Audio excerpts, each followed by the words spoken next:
Golgi apparatus. Camillo Golgi, 1898, first observed densely stained reticular structures near the nucleus. These were later named Golgi bodies after him. They consist of many flat, disc-shaped sacs or cisternae of 0.5 micrometer to 1 micrometer diameter. These are stacked parallel to each other. Varied number of cisternae are present in Golgi complex. The Golgi cisternae are concentrically arranged near the nucleus with distinct convexes or the forming face and concave trans or the maturing phase. The cis and the trans phases of the organelle are entirely different but interconnected. The Golgi apparatus principally performs the function of packaging materials to be delivered either to the intercellular targets or secreted outside the cell.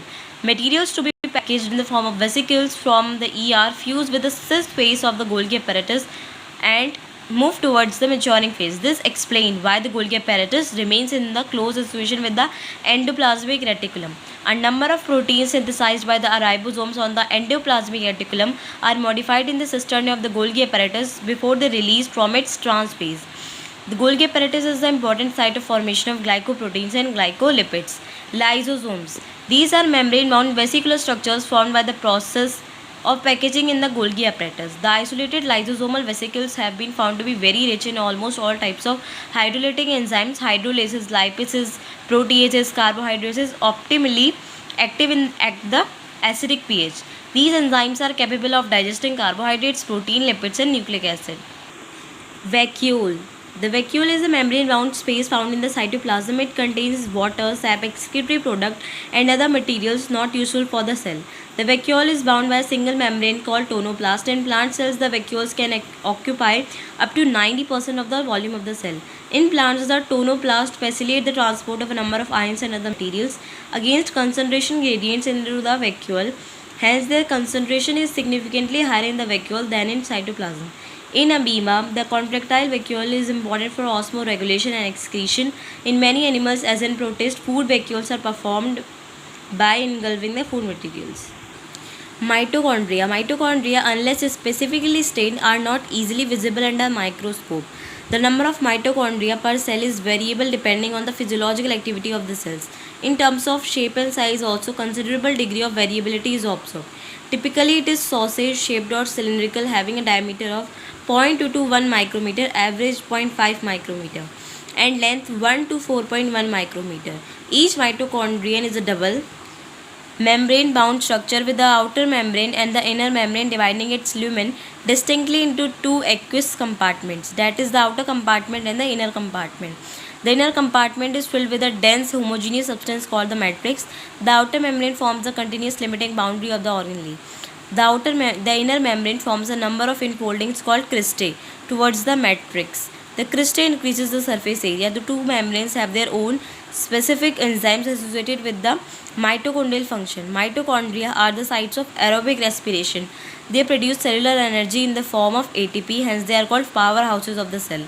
Matrix also possesses single circular DNA molecule, a few RNA molecules, ribosomes, 70S, and the components required for the synthesis of proteins. The mitochondria divide by fission. Plastids. Plastids are found in all plant cells and euglenoids. These are easily observed in the microscope as they are large. They bear some specific pigments, thus imparting specific colors to the plants. Based on the type of pigments, plastids can be classified into chloroplast, chromoplast, and leucoplast.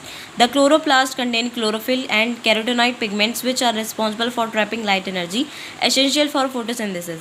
In the chromoplast, fat-soluble carotenoid pigments like carotene, xanthophylls, and others are present. This gives the part of a plant a yellow, orange, or red color. The leucoplasts are the colorless plastids of varied shapes and sizes with stored nutrients. Amyloplasts store carbohydrates, for example, potato. Alloplast stores oils and fats, whereas Aleuroplasts store proteins. Majority of the chloroplasts of the green plants are found in the mesophyll cells of the leaves. These are lens-shaped, oval, spherical, and discoid or even ribbon-like organelles having variable length 5 to 10 micrometer and width 2 to 4 micrometer.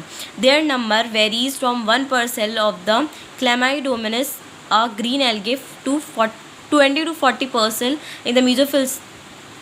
Like mitochondria, the chloroplasts are also double membrane bound. Of the two, the inner chloroplast membrane is relatively less permeable. The space limited by the inner membrane of the chloroplast is called stroma. A number of organized, well flattened membranous sacs called the thylakoids are present in the stroma. Thylakoids are arranged in the stacks like a piles of coin called grana or the integral thylakoids. In addition, there are flat membranous tubules called the stroma lamellae connecting the thylakoids of the different grana. The membrane of the thylakoids includes a space called the lumen. The stroma of the chloroplast contains enzyme required for the synthesis of carbohydrates and proteins. It also contains small double-stranded circular DNA molecules and ribosomes. Chlorophyll pigments are present in the thylakoids. The ribosomes of the chloroplast are smaller, 70s, than the cytoplasmic ribosomes, 80s.